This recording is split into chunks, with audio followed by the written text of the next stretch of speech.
County Judge. Roy Charles Brooks, Commissioner Precinct 1. Present. Andy H. Wynn, Commissioner Precinct 2. Here. Gary Fickus, Commissioner Precinct 3. Here. J.D. Johnson, Commissioner Precinct 4. Here. Constitutes a quorum. Thank you.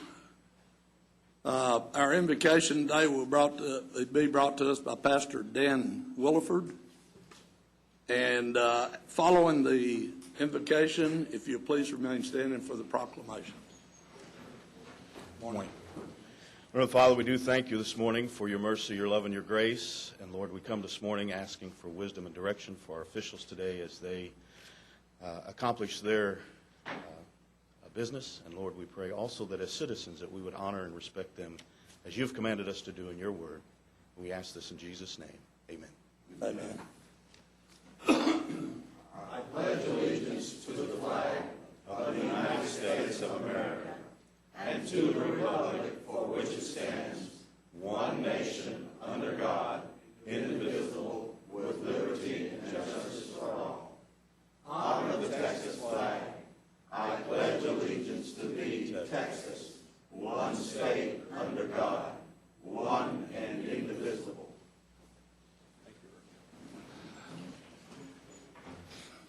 Thank you very much for bringing our prayer to us today. Thank you, Pastor. Agenda announcements, Mr. Manius. Thank you, Commissioner. We have one announcement and one introduction today. As it relates to the agenda, we're going to ask that we hold under Human Resources item 8E2, that we hold that until after closed this morning. And then, members of the court, I wanted to introduce someone who is just joining our staff as our new emergency management coordinator, Tanya Hunter. Tanya, where are you? There you are. Tanya comes to us from Grand Prairie.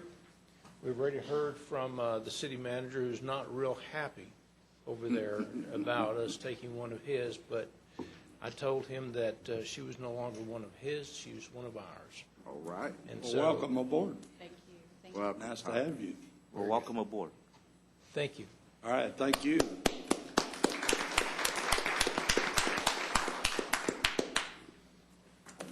We have our minutes. Move for approval of the minutes. Second. Motion made and second to approve the minutes. Any discussion? There being none, please vote. Vote is unanimous. Proclamations. Commissioner Fickus, I believe you have a historical. I do. Is there anyone here this morning from the Tarrant County? Here? Right back there on the back. I'm going to ask you to cut. Oh, yeah. Come on up. We have more than one. We got a whole group of them. Come on up, Joe. We have a certificate. That's John Wayne. Just wait right there, John. That's John Wayne. I know. I saw him Saturday out at Stockyards. We have a certificate for Distinguished Service Award for 2012 from the Texas Historical Commission. And this is presented to the Tarrant County Historical Commission in recognition of its active and well-balanced preservation program. It's signed by their executive director, Mark Wolf. And what this says is that we have got a very active, very engaged, and very involved historical commission here in Tarrant County. And y'all do an absolute fabulous job. You've got some of the most dedicated people that are involved, and I want to thank all of you for your work and your service. And let me come down and hand this to you. We'll get a picture maybe.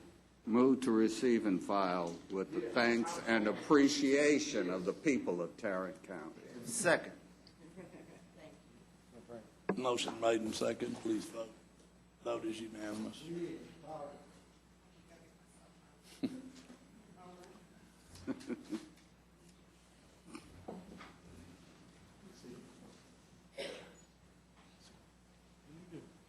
Where did he see you Saturday? Down at the Stockyards at the Red Stigall Gathering. Oh. And at the presentation of the Trail of Fame honorees, and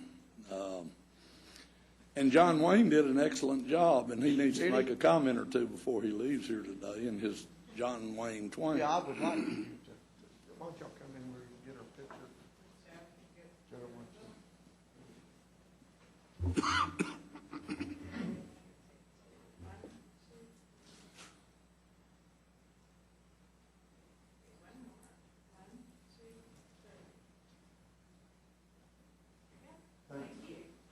Go ahead.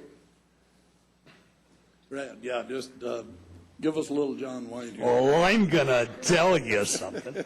Want you to listen tight.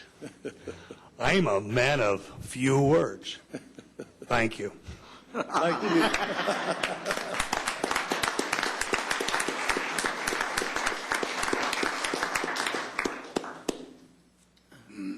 All right. Yeah, he was down over the weekend and did an outstanding job for us in the Stockyards area. We have our consent agenda. Move approval of the consent agenda. Second. Motion made and seconded. Any discussion? Please vote.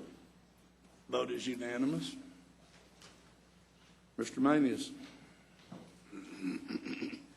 Thank you, Commissioner. Members of the court, we have 3 items for you this morning. The first one, we're requesting that the court approve the submission of an extension request for technical support grant as it relates to the Texas Indigent Defense Commission. Move for approval. Second. Motion made and seconded. Any discussion? Please vote. Vote is unanimous. Members of the court, on item number 2, we're requesting that the Commissioners Court approve a $2 civil electronic filing fee for each electronic filing transaction by Tarrant County and the county and district courts, which will become effective January 1, 2014. Move for approval. Second. Motion made and seconded. Any discussion? Can we restrict this to the county clerk? Pardon? Can we restrict this to the county clerk? We only projected about $50,000 in collection on an annual basis. This is the maximum amount of money that we can actually, this fee is the maximum amount that we can actually charge. This is a situation where that in the past, with both clerks, that we have generated a substantial amount of money, but with a new piece of legislation that came in mandating electronic filing for civil cases, the state set a maximum fee of $2. Oh, well. Personally want to come back and talk to you about when we go on our legislative agenda. Well, we'll discuss that when we get to that point. Any further discussion? Please vote. Vote is unanimous. Members of the court, on item number 3, we're requesting that the court approve the emergency department split flow project construction contract and budget between the hospital district and Hutcherson Construction. This is an amount for $846,500 with the overall budget of a little over $1 million. This action was approved by the Board of Managers on August 8, 2013. Staff is requesting approval. Move for approval. Second, if you can explain what split flow means. Absolutely. It's going to be the relocation of the entry for the emergency department. It's going to move from the west side of the pavilion to the front or the south side of the pavilion. We're also going to add 2 private triage areas and 3 registration greeter stations in the main waiting areas. We're also going to include a new conference training area to be used primarily by the emergency department residency program. We're going to relocate the police department, police security department, and just several other items of that, including signage and parking-related issues. You know that didn't answer my question, Mr. Manius, but That's that's about as- okay. that's I about as- gather it has something to do with splitting the flow of traffic so that everybody doesn't come through one funnel. You know, that sounds exactly right, Commissioner. Okay, thank you. Any further discussion? There being none, please vote. Vote is unanimous. Thank you, Commissioner. Thank you, Mr. Manius. Mr. Phillips.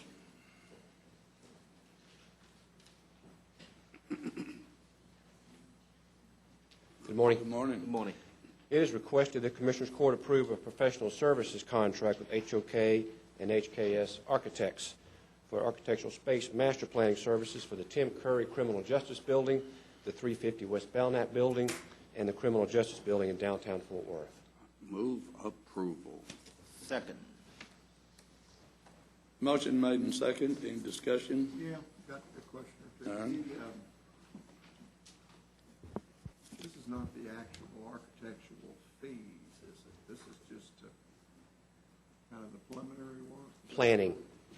Planning, design, construction. We're in the planning stage to figure out and give Commissioners Court some ideas of how we might reconfigure that space. It's planning only. Okay. And, okay, thank you. Any other discussion? Please vote. Vote is unanimous. It is requested that Commissioners Court approve a real estate contract of sale with Scott Edward Smith to purchase the real property at 6620 Charbonneau Road in Lake Worth. Move for approval. Second. Motion made and second to approve. Any discussion? Please vote. Vote is unanimous. Thank you. Thank you, sir.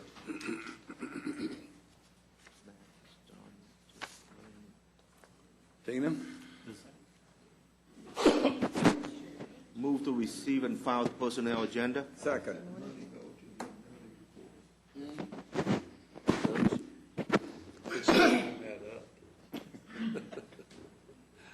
Excuse us, we had a little discussion. Good morning. Sub-courthouse discussion. You want to do this again? You've got a motion on the floor And a second. and a second. To receive and file the personnel agenda. I'm going to accept that motion and second. That's so good of you. Other discussion? Please vote. Vote is unanimous. Thank you. Thank you. We have a few more items for the court. We'll skip down to item 3. We're asking the court to approve the changes to the table of organization to reclassify 6 positions in criminal court support. The details are outlined in your court communique. We're asking for this change effective October 26th. The estimated impact to the general fund will be a little bit more than $35,600, excluding fringe benefits. Move for approval. Second. Motion made and second. Any discussion? Please vote. Vote is unanimous. Item number 4, we're asking the court to approve an out-of-class pay extension for the district attorney's office. We have a bookkeeper who's assumed the duties of a legal assistant back in the summer, in August, and at that time began receiving out-of-class pay. Our policy requires that after a 90-day period, we come to the court and ask for an extension. The DA's office is requesting an extension through the end of January. They're anticipating that they may actually fill the position sooner, so we may not go all the way to January. If we do, we're estimating that the fiscal impact to the general fund will be less than $1,000. Move approval. Second. Motion made and second. Any discussion? Please vote. Vote is unanimous. Item number 5, we're asking the court to approve a waiver of terminal benefits for the Criminal District Court Number 1. Our newest judge, Judge Beach, is requesting a waiver. Her court coordinator retired on October the 17th. And so, of course, she'd like to move forward with filling that position. It is critical in her organization. She's requesting a waiver of 328 vacation hours. We're estimating the impact to the general fund to be a little more than $9,100, excluding fringe benefits. Move for approval. Second. Motion made and second. Any discussion? Please vote. Vote is unanimous. Item number 6, we're asking for another waiver, this time in the Sheriff's Office. The Chief Deputy of Judicial Services, Amy Farrell, is retiring at the end of this month with 400 vacation hours. The sheriff is requesting a waiver effective November 1st. He has identified a replacement for Ms. Farrell. We're estimating the net costs to the general fund to be a little bit more than $9,900. And again, we're asking your approval. Move for approval. Second. Motion made and second. Any discussion? Please vote. Vote is unanimous. And our last item is item number 7. I'm going to ask Ms. Worthy to come up and cover this item. Good morning. Good morning. We are requesting that the Commissioners Court approve a workers' compensation return to work program. You might remember back in February, the Commissioners Court approved a new workers' comp program that requires all injured employees to seek treatment from a provider panel that we call the Riverview Provider Group, and that's been going very well. We are seeing cost savings and improvements in our claims, and we'll probably bring a report back to you about that in the near future. In April, the staff briefed you on an enhanced return to work program, which we believe is the next step in making improvements in our workers' comp program. For when the county has a workers' comp claim, we have a third-party administrator that handles those. If an employee does not lose any time or is able to return to work within 7 days, the fee for that claim is $135. If an employee misses 7 days or more, the fee for those claims is $800. So there's certainly a financial incentive to have people to be able to return to work in that time frame if possible. And then in addition to that, obviously, if employees are able to return to work, they stay more engaged and more attached to working, and there is some return on investment to us that they're performing some functional duty while maybe not their full duties. Under this proposal, HR would coordinate those employees that have received restricted return to work from their medical providers and find placement for them either in their home department or in another department. And the fiscal year 14 budget does include a temporary project position to help us manage this new program, and therefore we're seeking your approval of this program. Happy to answer any questions. I think this is a great improvement over what we've had, which is not much. We've had practice rather than policy. These policy guidelines provide the employee with an opportunity to return to work. It allows the home department to decide whether or not there is work to be done on restricted duty. It's not mandatory upon that department. And it provides for someone to coordinate the program. It also provides for a cap on the length of time that one can be on restricted duty. So it meets all of my requirements. So I move approval. A second. Motion made and seconded. Any discussion? So the maximum is 180 days? Initially, it's 90 days, but it can be extended to 180 days. Under what condition? Why would it be extended? You mean, it's possible that that employee's restrictions may not have been completely removed. They may have improved. For example, an employee might have a lifting restriction of 50 pounds, and then, over time it might be reduced to 10 pounds, but that still would be a restriction, and so a department might want to extend it past 90 days. However, if improvements are not being made, and it does not appear that the employee is truly going to return to their full abilities, then that department may not want to extend that. And of course, we'll work with the department and the medical providers to make those decisions.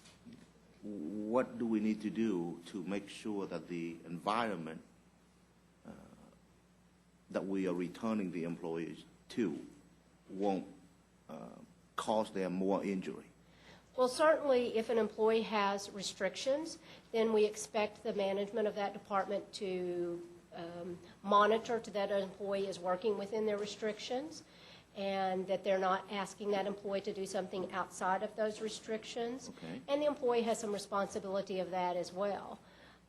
If we find that there was something that caused that injury, maybe there needs to be an improvement in a process, and that can be worked out with the department, or HR is glad to help the department as well. One of the things that we hope this project position is going to be able to do is possibly coordinate some safety training, which we haven't had the resources to be able to provide in a manner that we'd like to. We do some safety training, but not in any formal capacity, and we'd really like to enhance that program as well.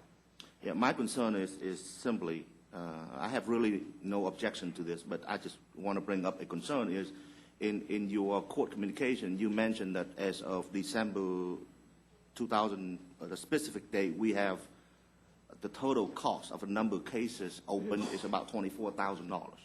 What we did is we looked at the open cases, and we looked at those people that had restricted releases, and if they were not able to be accommodated in their own department, but maybe they could be placed someplace else, we would not have spent as much we would money save on about them. $24,000. And that was our estimate Right. based Okay. on that. And my concern is if we return an employee to a working environment, which in turn causes that employee to re-injure him or herself, that additional cost may be more than $24,000. So Obviously, if someone has an injury and they don't abide by those restrictions and they re-injure themselves, then yes, we are still responsible for those injuries under our workers' comp rules. I won't say that we have that happen very often, so that has not been. Absolutely. Right. And sometimes, somebody has the type of injury that maybe they are within their restrictions and they may still re-injure something. But we hope that a department will monitor that and make sure that they're working within their restrictions as provided by their medical. okay. So treating. if you can somehow work with the department heads to make sure Okay. that we have some guidelines so that we don't try to solve a short-term problem and then in turn creating a long-term issue. Yes, sir. Yes, sir. And we're actually have some pretty detailed procedures developed that we'll be sending out to the departments with this policy should it get approved. Okay. Thank you. Did we have a motion on this? Yes, you do. Any further discussion? Being none, please vote. Vote is unanimous. Thank you. Thank you. Thank you. Ms. Brewer? Good morning. Public Health has 2 items for your approval this morning. The first one is the amendment number 1 to our fiscal year 2014 Public Health Department fee schedule. Move approval. Second. Motion made and second to approve the fee schedule. Any discussion? Please vote. Vote is unanimous. And our second item is approval of an authorized provider agreement with the American Lung Association. This is for their Freedom from Smoking program, and this is part of our Medicaid waiver project. Move. Second. Motion made and second. Discussion? Please vote. Vote is unanimous. Thank you. Thank you, ma'am. Mr. Beecham?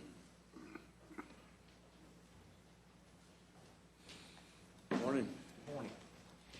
Members of the court, we have 5 items for your consideration this morning. Our first item is a bid award recommendation for RFP 2013-105. It's an annual contract for the Cisco call center upgrade, annual maintenance, hourly professional services if needed, and optional monitoring services. Recommendation will be to award per the contract terms, awarding to INX. If this is approved, we're seeking contract approval also from the court. Move for approval. Second. Motion made and second. Any discussion? Please vote. Vote is unanimous. Our second item is an item in regards to bid 2013-122. This is a bid for an annual contract for temporary clerical personnel. This was approved in Commissioner Court September 10, 2013, under Court Order 116084.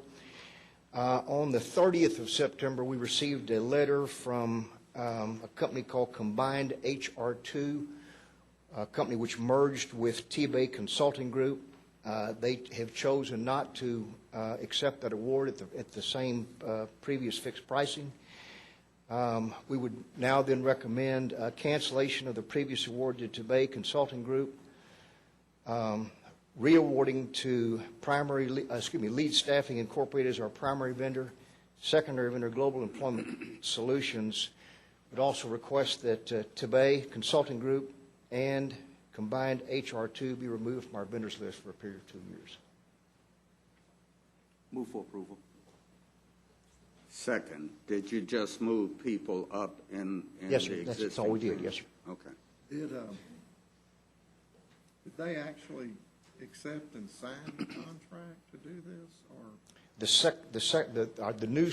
new primary and secondary? Tobey did, yes, sir. They actually Oh, yes, sir. accepted it, signed it, executed whatever needed to be done. Then they stated they would not hold the prices firm from the previous contract.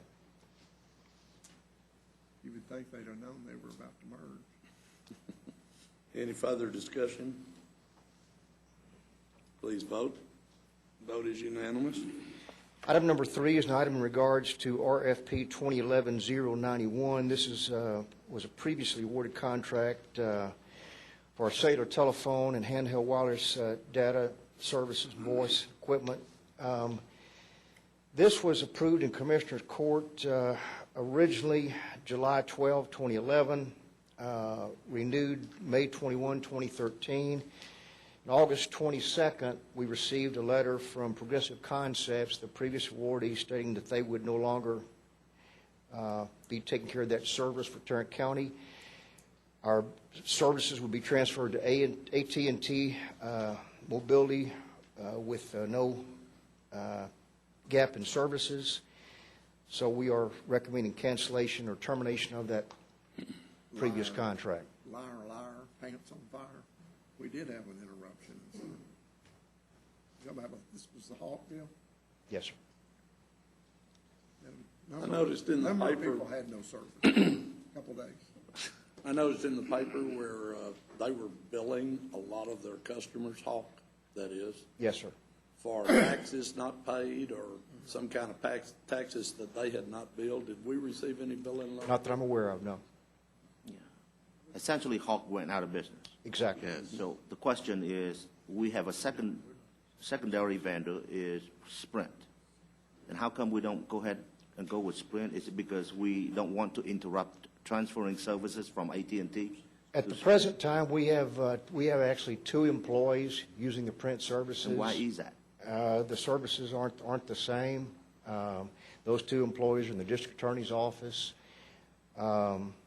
We went out on our next item through a DIR contract, and actually were able to save some money from the previous Hawk contract, which is again our next item on the agenda.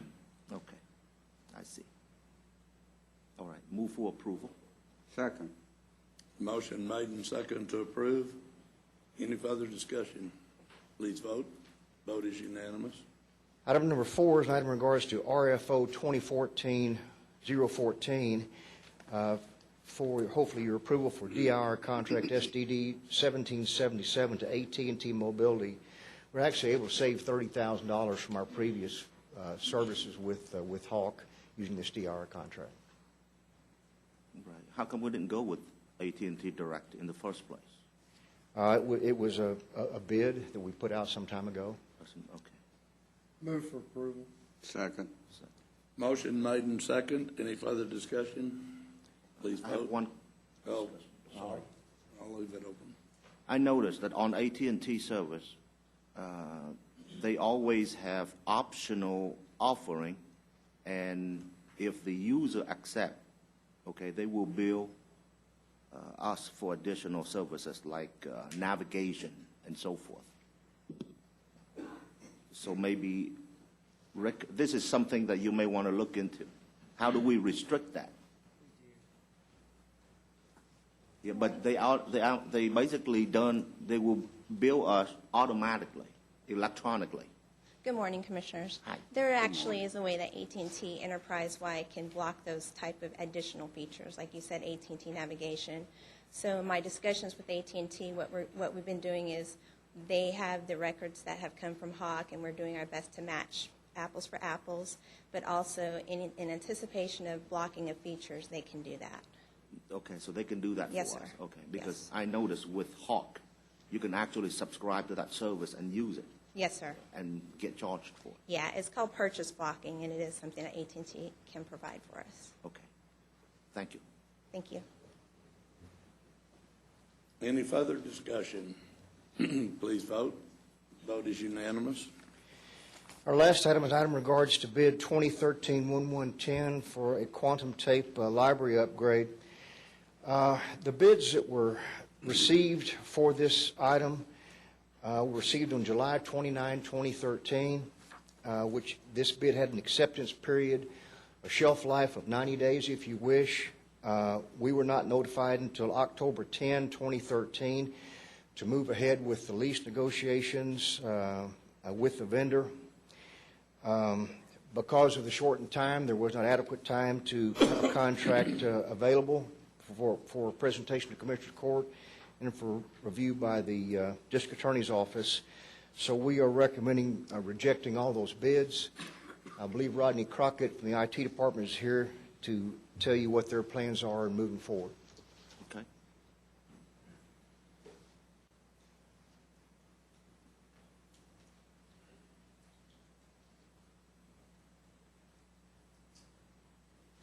Good morning, Commissioners. Good morning, Chris.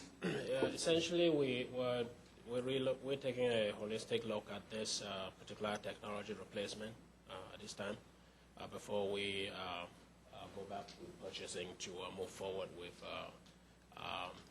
rebidding this out. Some of the things that happen with the industry is you buy a technology, it's a stack, and you have, in this case, this tape library. You have the backplane, which is the logic. You have the tape assemblies themselves, and then the tapes. And so, typically up front, the vendor may ask you to take a little bit of discount, and then they stagger the way that you would replace this technology in order to lock you in. And so, what I've asked our staff to do is we want to take a holistic look at that entire tape assembly, because we want to make sure that there is good competition. It is not, we're not moving forward with replacement piecemeal in order to lock us in with the same technology that we acquired several years ago. Because the speed at which the industry moves, if we acquired something like this, 5, 6 years ago, right now we need to absolutely make sure that that technology is still the best technology for us to go with, move forward. So we will be reevaluating this quickly, and we'll get back with purchasing to get all that straightened, and then so that we can go out with an open and fair competition. Okay. So basically what you're saying is kind of like you're buying a printer for $100, but you pay $50 for the printer cartridges, and you have to buy from one vendor and one vendor only. So yes, and they will tie you in with that cartridge, and at some point you are spending more money trying more to buy money the than the actual printer itself. replacing the entire thing. Right. Okay. That's smart. That's smart. Yes. My question for you is, why are we using tapes? Losing tapes? Using tapes. These, and I can have Ronnie address that. We do have various backup strategies. We have these backups of our storage, which today is MC. But we do have tapes that have to be taken off-site, on a weekly basis on a certain schedule. And then so we have short-term backup, and then we have intermediate and long-term backup. So it is just part of the general strategy the industry uses today. Okay. I got you. Thank you. Thank you. Move for approval. Second. Motion made and second to approve. Any discussion? Any more discussion? Please vote. Vote is unanimous. Thank you, Jack. Jack, why don't you give an update on the fundraiser? I'm sorry, what did you say? An update on our fundraiser. Oh, We sold no ornaments with GK's picture on them, but we did sell $1,000 worth with had Tarrant County on them, $1,345 all total. excellent. Excellent. Thank you for everybody. And you've sold out? Sold out. Is he in the competition? No. There is no competition. We still have a copyright issue to talk about sometime.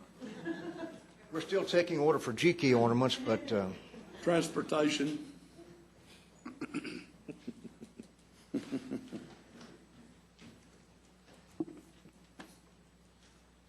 Members of the court, we are requesting your approval of an interlocal agreement with the City of Southlake. This is pertaining to improvements to the intersection of Farm to Market 1709 and Watermere Drive. This project will be funded through Precinct 3 discretionary bond funds. Move for approval. Second.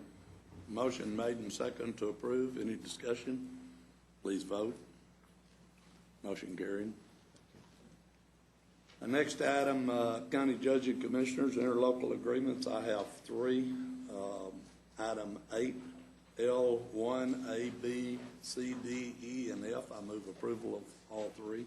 Second. Is there any further discussion? Please vote. Vote is unanimous. Any appointments today? We have our claims and addendum. Move approval of the claims, including the addendum. Second. Motion made and second. Any discussion? Please vote. Vote is unanimous. We have several briefing items.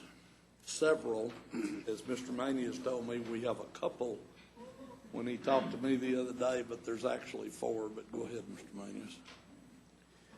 Thank you for clarifying that issue for all of us, Commissioner. We appreciate that. We do have 4 items to bring to you this morning. The first one is an update on the Planning Livable Military Communities Key Regional Study. This is Mr. Kessler. He is with the Council of Governments. Acting Judge, do you have any advice on this 127-page report that he's, do you think we're going to get to hear it all? Do I have any advice? If you'll be quiet, we'll get on through this. Okay. Good morning. Good morning. Commissioners, good to see you all. Thank you for this opportunity to brief you. We will be brief. We were in front of you a little over a year ago when we started this effort. This is our Planning for Livable Military Communities project. We've actually put several of the products in front of you, one you mentioned. But the first is an executive summary of our findings, and that's basically what I'm going to highlight for you quickly this morning. But our project team's done a terrific job putting together some excellent documentation. The next is what we're calling our Planning for Livable Military Communities Regional Vision Report. We provided you a copy of that. We've actually developed a vision report for each of the participating cities as input into their comp plans. I'll mention those cities in a minute. And we've also assembled a pretty amazing, I think we have 12 technical appendices, some 1,500 pages of documentation that we've collected that we hope will support future decision-making and projects in the study area. Just to remind you, this was an effort that included the cities of Lake Worth, Sampson Park, River Oaks, Westworth Village, White Settlement, Benbrook, City of Fort Worth, and as well as Tarrant County. A project funded by the Regional Transportation Council in conjunction with the U.S. Department of Housing and Urban Development. We're really focused on a 2.5-mile planning area in and around the base, and there were really 5 areas that we focused on: housing and retail feasibility, enhanced transportation options, building code review, comprehensive plan updates for these communities, and then a major focus on public involvement as we move forward with the study. I just want to hit some highlights for you very quickly of our findings and recommendations. We're very blessed in Tarrant County to have a lot of wonderful areas of the county, areas that are prospering, but we also have some areas that are challenged. And within some of our study area, we quickly learned that a lot of this study, in order to preserve the quality of life, enhance the quality of life in this part of the region, we really need to focus on some economic development initiatives. And this map shows you 6 or 7 locations that we've identified working with the communities where we think there's some opportunity to develop some economic catalyst sites.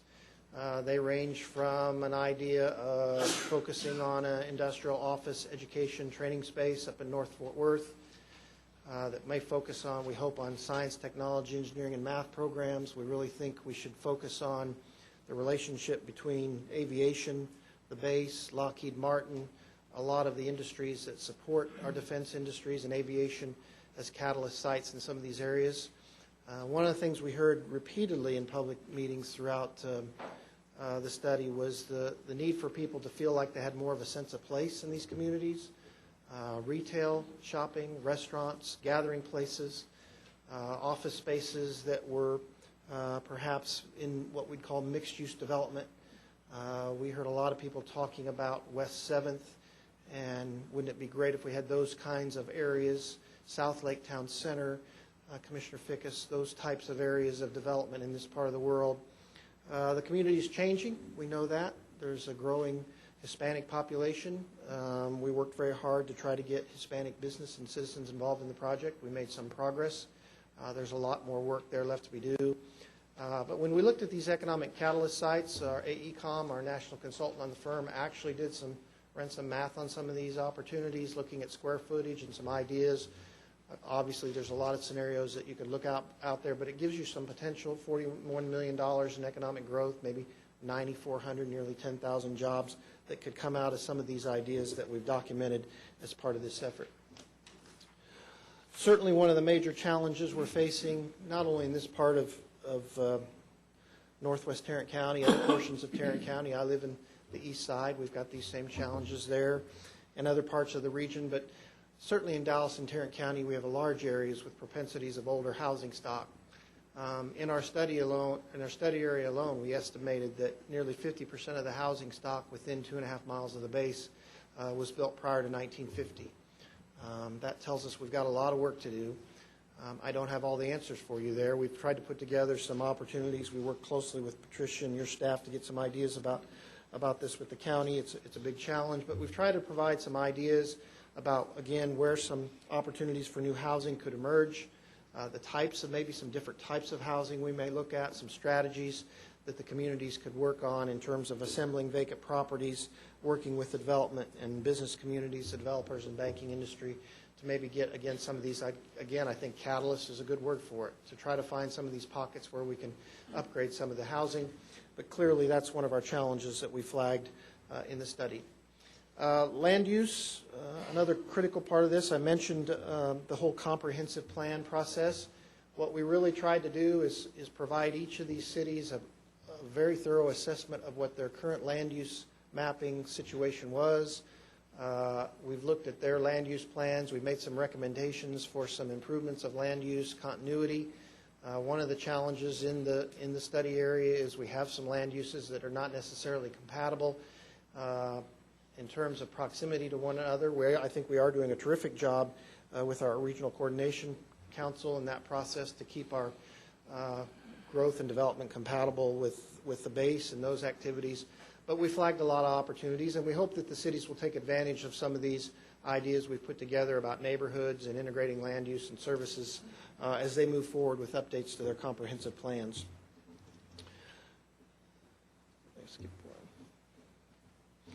A major emphasis of the study area was certainly on transportation.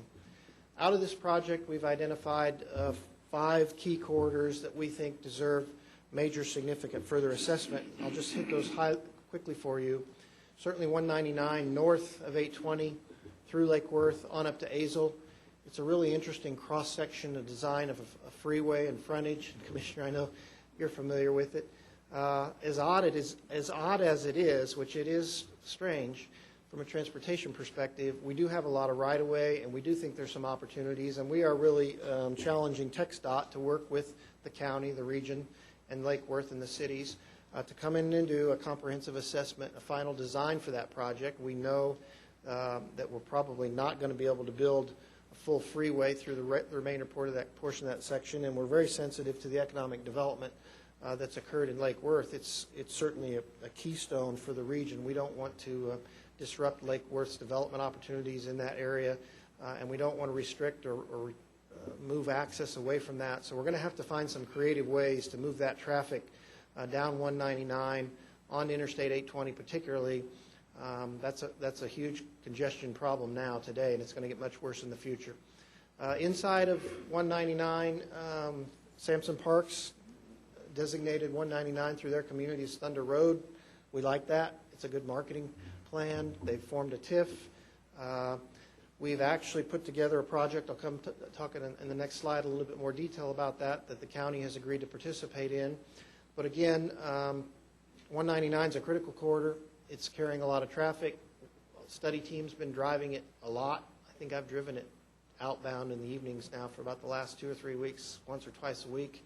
It's already congested, so we're going to have to find some creative ways to move traffic. But we think there's some opportunities there for some economic development in the corridor and some ways to improve the flow of the corridor, but also provide some economic development opportunities in Fort Worth and Sampson Park.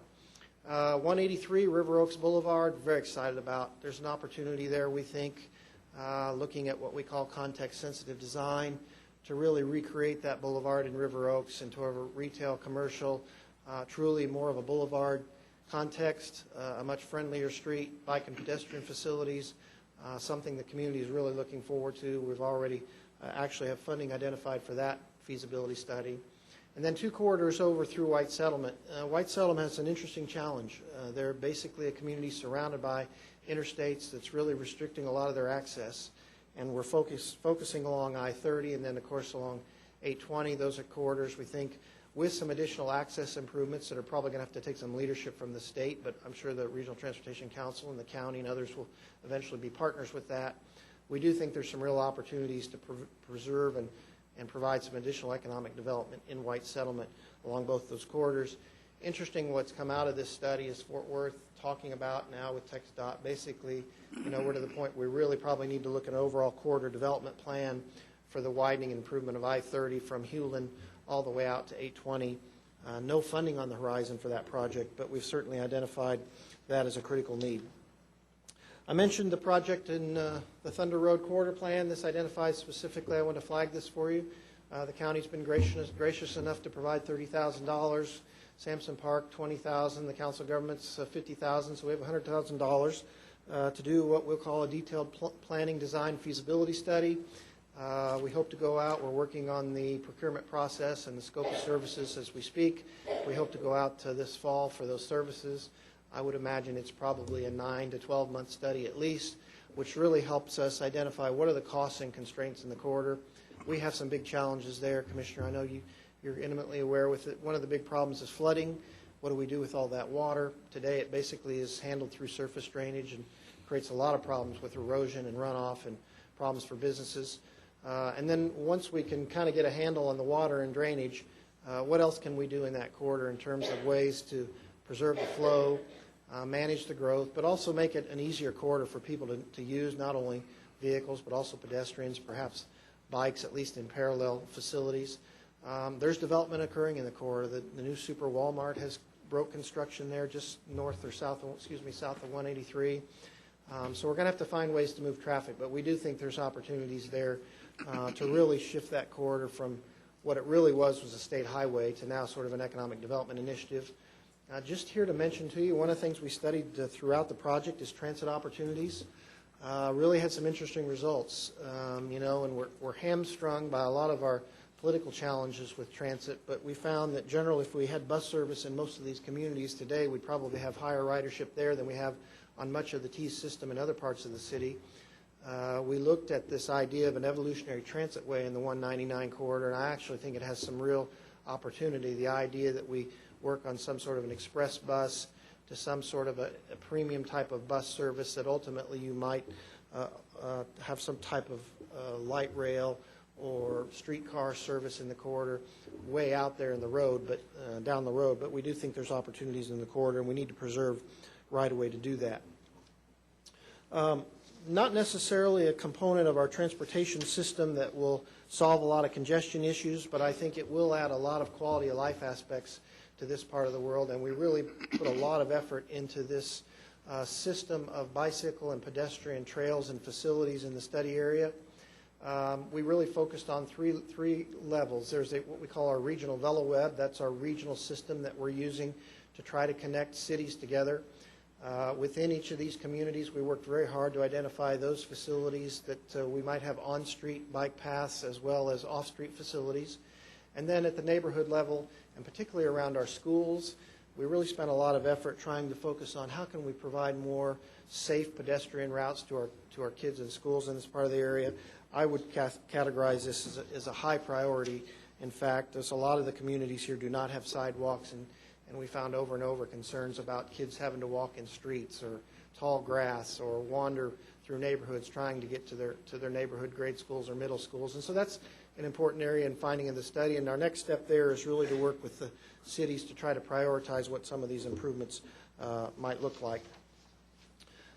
A big part of the project, and maybe one area that we're the most proud of, is the intergovernmental coordination that's sort of come out of this. I hope it lasts. I hope we've given it some perpetuity, because that's ultimately what it's going to take. If you combine these 6 cities that are out in this part of the world, it's actually about 65,000 folks. I've told them if they were all one city, which they never will be, how much more they could get accomplished. And so what we really need to approach a lot of these problems with them as though they are one city. They all are not going to have all the things they would like to have, but by working together, we think there's some terrific opportunities. I do want to thank the Tarrant County staff at this time, Patricia, Randy, Steve, Neil. Those guys were great. They spent a lot of time with us. I know there were a lot of times they'd probably been home with their families or done other things, but they were with us at night meetings. They were very helpful in providing resources. There were a lot of times we just didn't have enough staff there to handle all the conversations and questions, and so I do want to acknowledge the Tarrant County staff. They were great support for the project.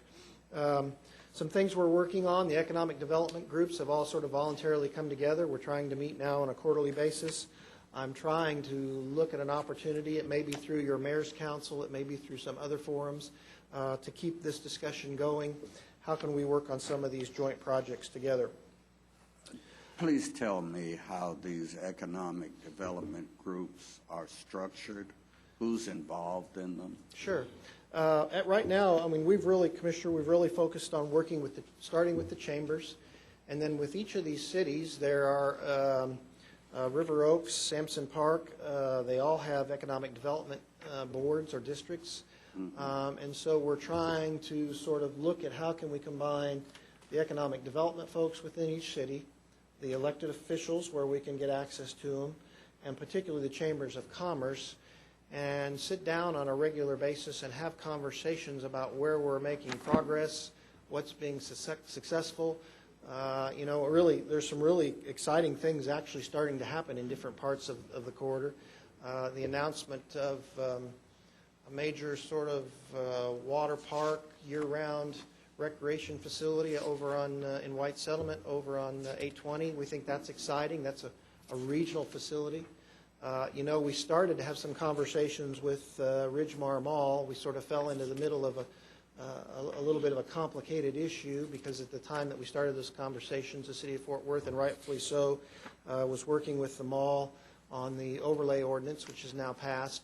But I'm sure you're aware the mall was recently purchased in the last several weeks by a new group, and so we're anxiously, we've reached out to them and talking to them about some ideas we have about some economic development potential at the mall in relation to some things we've learned about the communities and things that are needed.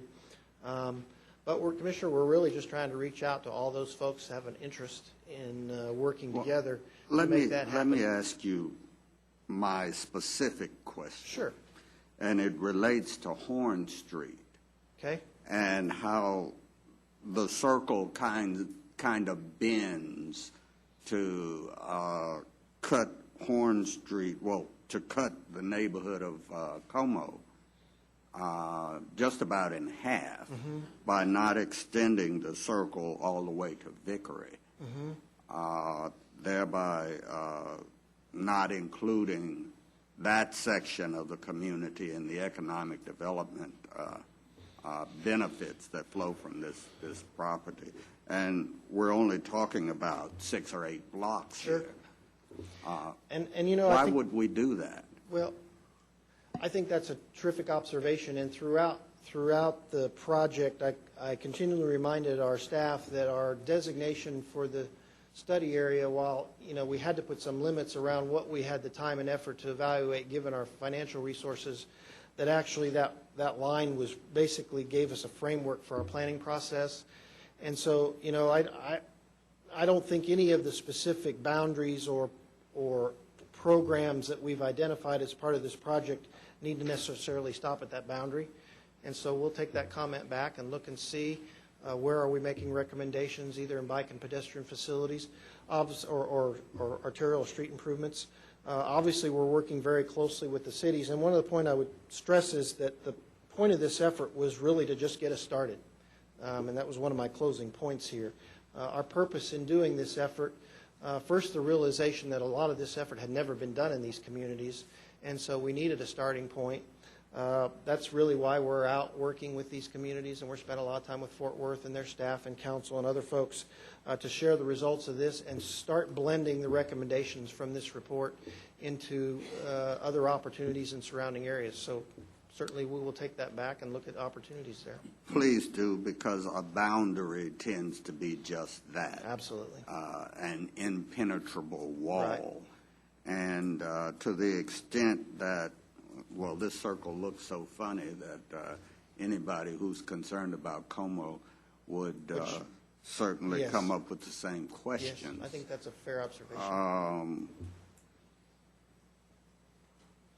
I would certainly recommend adjusting that circle so that it at least includes the rest of that community. You bet. Just some conclusions to wrap up with. Some things we've learned. First and foremost, we really went into this project with, I think, a real appreciation, but I don't think any real idea of the scope of the role that the NASJRB is playing, not only in our community, but strategically in the military. In getting to work closely with the base commanders. We worked with Captain Bennett closely in this project, and now Captain Miller and Rachel Wiggins is here from the staff. In working with the base, we really realize it's way more than just a Joint Reserve Base.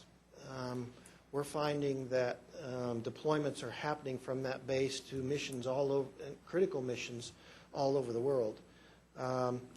With the understanding of that, I think it really gave us a whole nother perspective about the importance of what we're trying to do here. One of the really interesting things we learned from the base commanders that we hear about the military personnel that get assigned the opportunity to work here is that when they arrive here, it's hard to get them to leave. And the point being, especially for the Navy guys, if they're on the East Coast, they're surrounded by traffic. If they're on the West Coast, it's way too expensive to live. And so when they get opportunities to work and fly and be deployed out of this base, most of them want to stay here, and many of them, once they leave the military, choose to keep their communities here. I really think it gives us sort of an added sort of perspective, momentum, importance of why this effort was so important. The next thing I guess that came out of this process, and I mentioned your staff, but I'm beginning to think, and I spent a lot of time throughout the region, there may not be a county more important or county commissioner's court more important than this county and this court in terms of what our region is facing in growth and some of the challenges we're facing. I'm working on forecasts right now in my office, and I believe these to be true. We've hired a bunch of national economists. We briefed Commissioner Fickus at RTC a couple weeks ago that by 2050, Tarrant County will be the largest county in our metropolitan area. We expect sometime in that perspective, probably larger than Dallas County, Fort Worth much larger, or larger than Dallas.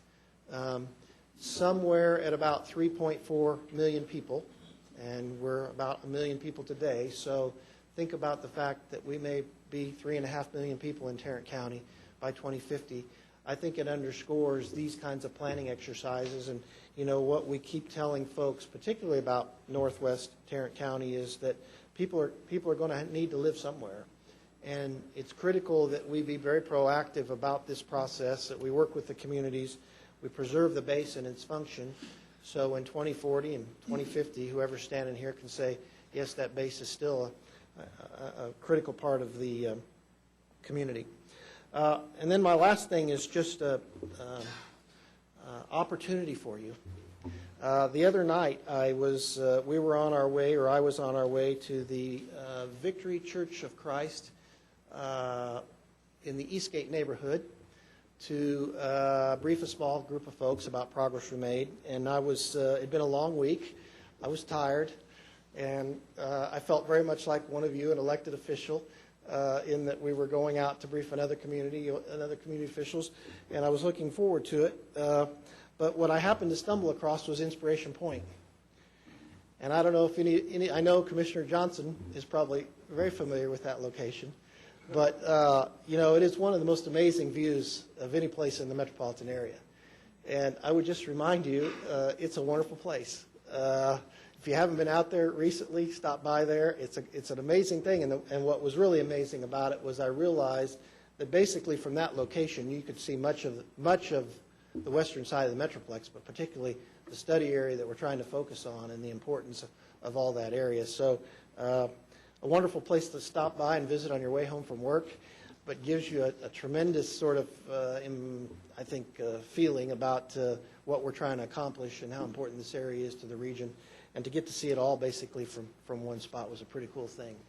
So we wanted to bring this to you in the terms of findings. I do want to underscore that in all these challenges of housing, transportation, infrastructure, I think we're going to have to rely heavily on the county and your support and participation. These are small cities. They don't have a lot of resources. We're looking at opportunities at the Regional Transportation Council, some improvements. We've talked about 199 and 183. I'm focused on bike and pedestrian improvements. We're having some conversations about Meandering Way. That's the Eastgate access point, which needs to be improved into the base. But I think there'll be a lot of needs and opportunities for us in the coming weeks, months, and years. We're going to hopefully have and need the county's support for a lot of these infrastructure projects and economic development focuses that we're on.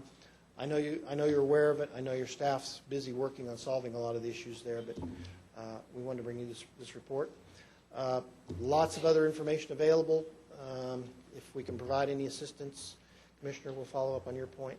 Please. And glad to help you in any way we can, and we're glad to take questions.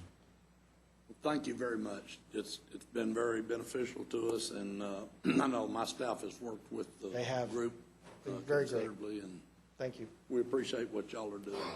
Thank you. Appreciate your time. Thank you. Thanks, Dan.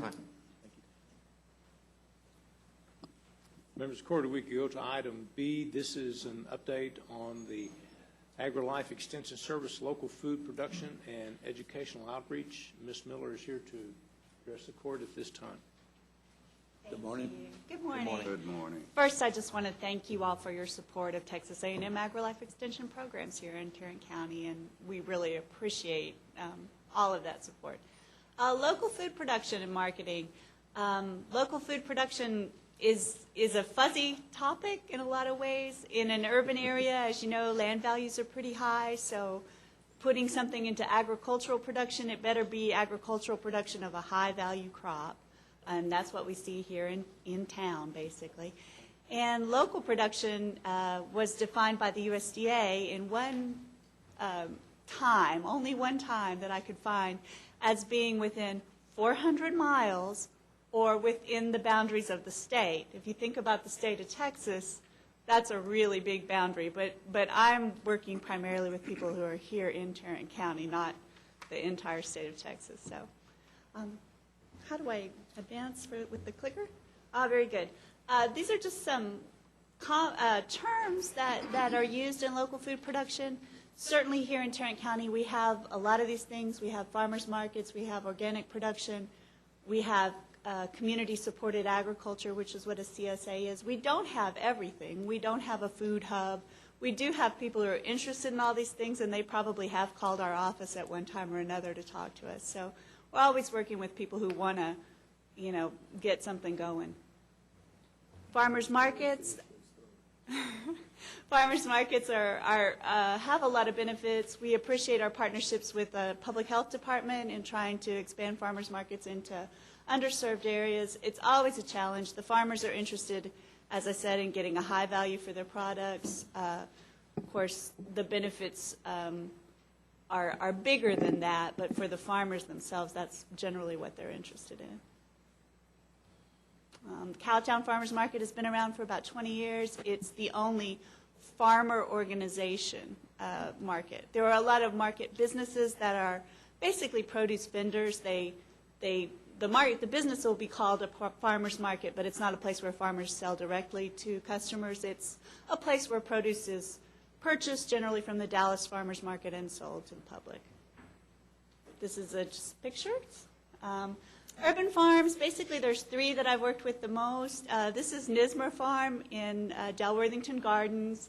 They closed it. They have basically stopped production at that site. They still own the property and would love to sell it to someone who wants to farm it. So they're committed to keeping it in agriculture. Nismer is Rimsing spelled backwards, and they did have to tell me that. It took me a long time to figure that out. But I've had probably a field day there every year since I've been working in Tarrant County, which is 5 years. They're very generous with their time. They actually have another location now near Waco, and we're having a field day there in 2 weeks. So they're still involved. So just some pictures of the farm right there in town in a pretty high-value housing area, actually. And they do an excellent job, excellent source of equipment for small farms. This is Sue Short. She's a member of my program committee. Every extension agent works with a committee that tells them what to do. And this is her farm, which is Henrietta Creek Orchard in Roanoke. And we've had field days there. This is just Steve Upson from the Samuel Roberts Noble Foundation talking to the group at a field day. It was a little bit rainy. We had a great day. This is the last location. This is in Azle.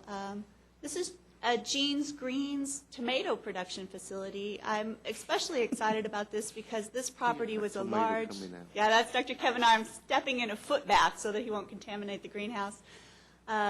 This facility was idle. It was in foreclosure for about 4 years until Gino Still was able to purchase it and put it into tomato production. And now you can see that's what it looks like. It's pretty neat. Wow. He had his first crop this past year, and so we're in the second production season. This is his other facility where he grows microgreens. Microgreens are the little teeny tiny things you probably get in a restaurant. He does sell primarily to the restaurant trade. It's just an interesting process. They're ready in about 3 to 5 days. He harvests them with those hedge trimmers that you see there, processes them, packs them up, and ships them out. And think about starting and finishing a crop every 3 to 5 days is pretty challenging, but they do it. And this is in Keller. These are some of our extension specialists. That's Dr. Mung Mung Gu from College Station, Dr. Russ Wallace, and that's Nancy Hudson, the grower at Geno's, and her son Lance, when we were having an educational program there. Another thing we've worked on is just helping farmers market their products. Market Ready is a program that tries to teach farmers how to market directly to restaurants and also to local grocery stores. So that's an expansion beyond the easy market, which is the farmers market. So they're more demanding, really. So we've worked on that. Right now we're involved in the National Sustainable Strawberry Production Initiative, working with the Rimsings on this. This is Texas strawberry production right now from the USDA Census of Agriculture. So the Rimsings, who sometimes grew as much as 6 acres, were big players in Texas strawberry production, if you look at it that way. This is a meeting of the Sustainable Strawberry Initiative. There they are with the trial plants. We just put out 9 new varieties to Texas. And here's upcoming programs for urban farming for 2014. And that's all I have for you. Thank you. Thank you. All right. Try to be a brief briefing. Thank you very much. Thanks. Thank you. Members of the court, we can go to item C. This is an update from the Public Health Department as it relates to the 1115 waiver program. Mr. Clark is here to address the court at this time. Commissioners, good morning. Good morning. Good morning. Just want to take a few minutes to really give you a quick review of the 1115 waiver as it pertains to the Health Department and really the progress that we've made since Dr. Brewer and team briefed you back in May of this year. At that time, we were right in the midst of submitting 8 projects for approval. And at that point in time, we had 4 that were approved, and we were pending 4 more. And I'm happy to say, as of September 9th, we have all 8 of our projects approved, and we are actually moving forward with milestone implementation and pushing those projects with our project teams. We also have 1 pending approval, 1 project that we're submitting officially in December, and that should be approved next year. We'll talk a little bit about that. I did a little research, and it looks proud to say that out of all of the 20 regions within the state, the Tarrant County Public Health Department did rank number 1 in all of our projects that we submitted for public health departments across the state. So, and were approved. And within the region, we were behind the Tarrant County Hospital District and UNT Science Center and total projects. So great achievement, aggressive approach. As we said back in May, we talked about 4 projects that were approved. And these 4 right here were those projects. And tobacco cessation, antenatal steroids, TB clinic expansion, and the chronic disease self-management program. In mid-April, end of April, these projects were approved, and then within a month we started implementation of those. This next slide is the 4 projects that we were pending at that time that now we have approval since September 9th. And I'll talk just real quick about these because we didn't talk as much about these last time. The TB medication, rifapentine, the project initiative there is to reach out into the community and use a new type of medication for reaching those that have latent TB infection and hopefully increasing the compliance and the completion rate of those, thereby decreasing the TB rate within the community. The PRIDE program, which, as you know, is a live and well-breathing program within the county, but it's somewhat of a new initiative to Arlington. And that is, again, designed to reach out to the youth within the Arlington area and to teach them about choices and things pertaining to sexually transmitted disease options and avenues to be seen and counseled on that. So this Arlington funding will actually expand the program rather than shift resources from one area to another. Yes, sir, that's correct.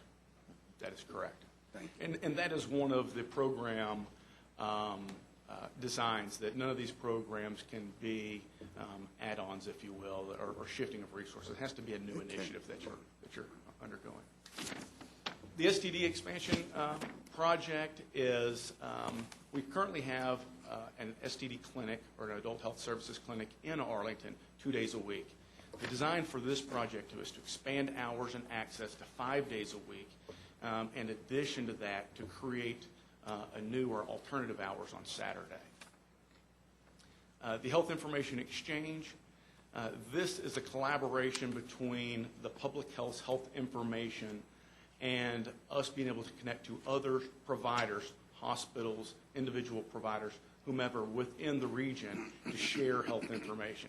And the idea is to be able to collaborate and mine that data so we can be ahead of any type of disease outbreaks, any type of disease scenarios. We can target those. Specifically for this project, we're targeting pertussis as a means by which to capture those cases where before we would not have that information. There we can intervene and break that transmission. I've been hearing, and I'm not sure if my source of information is accurate or not, but HIV is actually increasing, HIV infection in women, and STD is becoming more of a problem in some of the upper scale neighborhood, high school areas.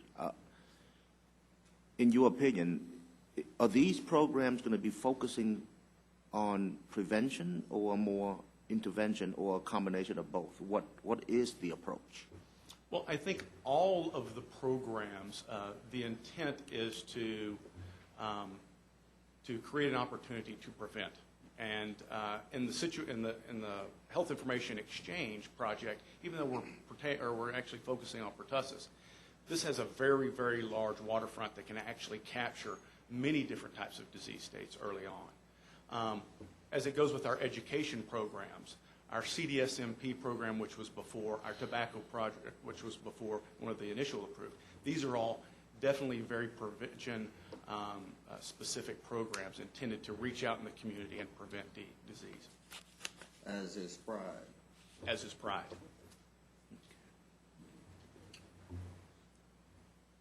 TB medication. This disrupt timeline, I just wanted to get a good snapshot real quick. Along the top line here, you'll see the demonstration years. The disrupt projects and the plan is broken out over 5 demonstration years. Demonstration year, as you can see on your right, is our current fiscal year. If you move down to those along the top there that says the projects approved in red, you can see our first 4 was in April, our next 4 in September, and then our new project that we're projecting out in January. Along the bottom in green, you can see our payments. So we received our first demonstration year 1 payment back in May, and that was simply for the startup and the implementation of projects and programs. Our next payment will be coming in November, mid-next month, and then the following will be in January. These payments and all payments moving forward are all connected to milestone completion, which we'll talk about in the next slide. What is this new project that you're submitting? The new project, let me jump forward to this. The new project is a matter of balance, and it's specifically targeting Tarrant County residents 60 and older, and the idea is to help to train and educate those on better fall management techniques, to increase their activity levels, and hopefully if they are a little bit more active and they are a little bit more equipped, they can prevent those falls that would potentially turn into an ER visit or a hospitalization, which we know is very costly. Thank you. Yes, sir. So the milestones achieved, we were able to complete these 5 milestones, and if you note, you can see these 5 milestones are the first 4 projects that we actually had approved. The projects, you can see the top 3 were for August, and the other 2 were for October, which we'll be reporting in 2 days. The valuations of these projects, you can see, are somewhat different, and that's based upon population that you're reaching out to. That changes some of the valuation. But some of these milestones are developing strategies and plans for implementation, hiring staff, and creating training schedules for outreach. It's engaging stakeholders within the community that would be involved in helping us implement these programs. For instance, CDSMP, this is a chronic disease program that we need the assistance of the community to refer into this program so we can then in turn educate those individuals. This financial snapshot on the left, you can see FY13 expenses, and again, this is of course through September 30th of 13. Our IGT payments and our payment we received from HHSC resulted in a $1.2 million program income, approximately through the end of fiscal year 13. The carry forward, you'll see there we have IGT payments, we have HHSC payments. All of these are based upon those milestones we just discussed. So the August milestones are the $2.8 million. The October milestones are the $800,000. You throw in your budgeted expenses, and it looks like we're projecting or forecasting through January a $2.5 million income for those projects. That's net of the IGT and expenses. That's correct. Expenses and IGT excluded, or included in the valuation. Included. It's net. That's correct. So if you move down to the valuation payment opportunity through DY3, with the approval of the final, of those last 4 projects, CMS came back and said for DYs 2 and 3, we'll give you full project valuation. They're doing this incrementally, so now they've valued the first 2 years of the program, and that, if we achieve all milestones out through DY3, that would equal $23.9 million. What do we have in place to monitor our progress towards achieving the milestone? Yes, sir. So that's definitely my job, and I also have here with me Kathy Andler. She's our financial operations manager, manages the numbers on that side. So sort of twofold. Number one, I work with all the team leads and develop work structures that we move through, and we gauge and we check progress and pace every 2 weeks. And That is to ensure that we're staying on pace. If we're supposed to reach out and see 50 people over a year, then we should be hitting X number per month, per quarter, whatnot. So we can forecast and see and predict if we are getting close or if we're going to fall short. And maybe we need to readjust and move different resources to achieving those milestones.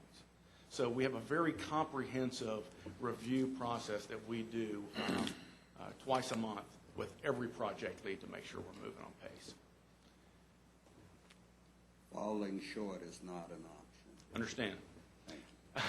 With the late implementation and approval of the program, and this is not just Tarrant County, this is statewide, all of the projects are now working about 6 months short of actual normally allotted time for your demonstration years.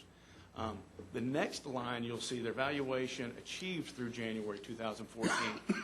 That demonstrates all of the milestones that we have received so far or will in these next two payments to date, which equals about 26% of our total valuation, which puts us definitely on track to giving us the delay in implementation.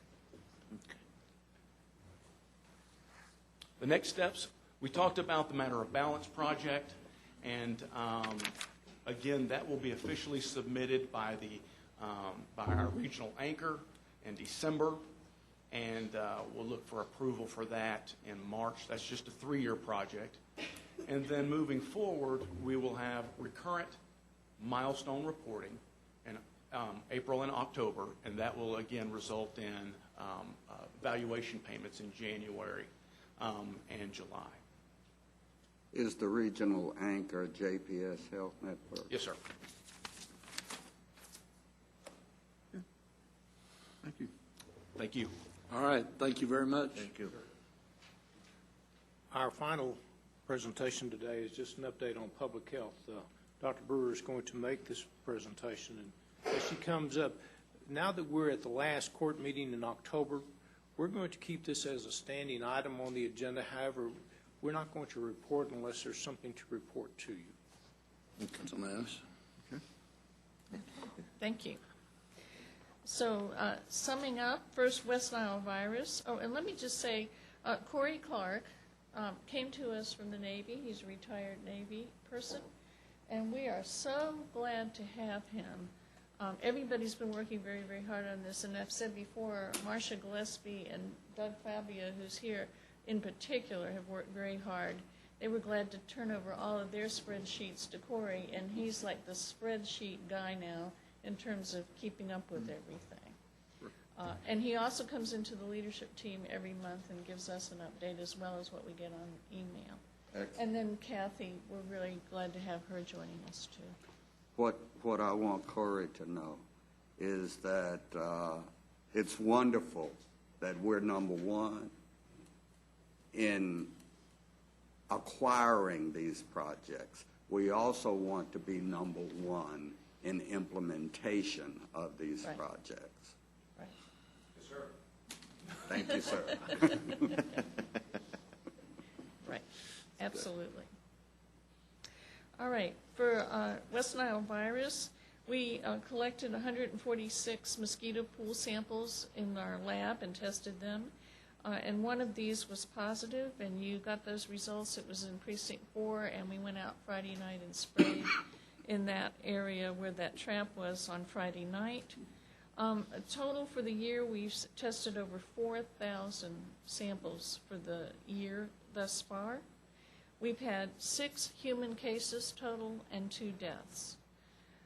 We had our final high season meeting with the Metroplex, the 4 counties in the region and the state, in October, and we agreed that we wanted to continue meeting year-round, but for the next couple of months we're going to focus on flu, and then in January we will go back to talking about West Nile virus. But that doesn't mean we're stopping anything. We will not have as many traps out during the off-season, but we will certainly have traps out. We will continue to test, and if we need to, we will do the larviciding or the ground spraying year-round, and that was the agreement that we reached with you all last year. And we have also told our partners that, and we'll continue to support and work with them as well. So any questions about West Nile virus at this point? I have one question regarding a total different topic. Whenever you're ready, are you done? Yes. Mm-hmm. I have an issue that I don't really understand, but I am asking if it's possible for public health to look into it. For whatever reason, I have seen quite several women, especially Asian women, being diagnosed with stage 4 lung cancer. And their doctors completely missed it until they have some traumatic symptoms, and they found out at the emergency room. And I personally, within my circle, I have knew of at least 5 Asian American women who 4 of them have died of cancer, and most recently, a 32-year-old mother of 3 was just recently diagnosed with stage 4 cancer. So I did some research into it, and apparently there's some sort of a lung cancer that is genetic to Asian women, and I don't think the doctors who serve the Asian community are aware of this. So they have been prescribing these women cough medicine, asthma medicine, and bronchitis medicine, and so forth. I'll be glad to have our medical director and our chief epi come over and talk with you and get more specifics. There could also be something like a cancer cluster, but they'll be glad to get These more. are all non-smokers, by the way. They'll be glad to get more information from you and see if they can convey anything to the state or to the medical providers in the area. Okay, thank you. All right. Thank you, Ms. Excuse Brewer. me. Oh, if I could just mention pertussis, and then I'll be done.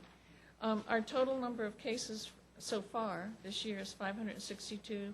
We have pretty much finished looking at the cases and the reports for September, and there's a marked decrease in the number of cases, particularly in the Hispanic population.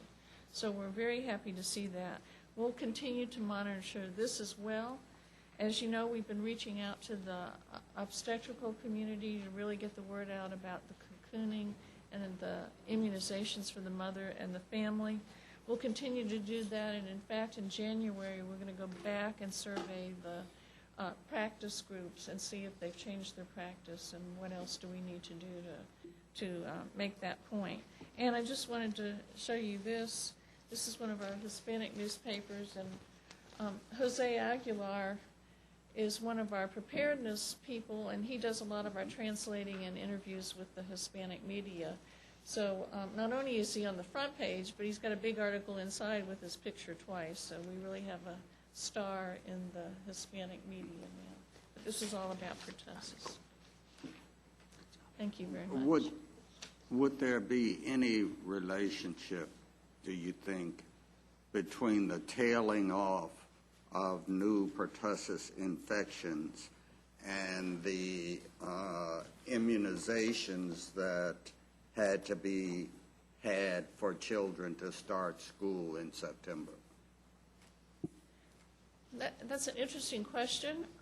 There might be some relationship in terms of that cocooning where the other members of the family, the children are getting, the older children are getting immunized. We think that part of the reason we saw the spike in July was there was a lot of traveling going on and a lot of visiting from family members and friends, and that probably increased the exposure to the infants. But that could have had some role in that. Good epi study. Thank you. Right. Thank you very much. Thank you, ma'am. That's all we have at this time, Commissioner. All right, pursuant to state statute, having returned from closed session, we have nothing to take action on at this time. This court is dismissed. Is that the same as adjourn? Dismissed.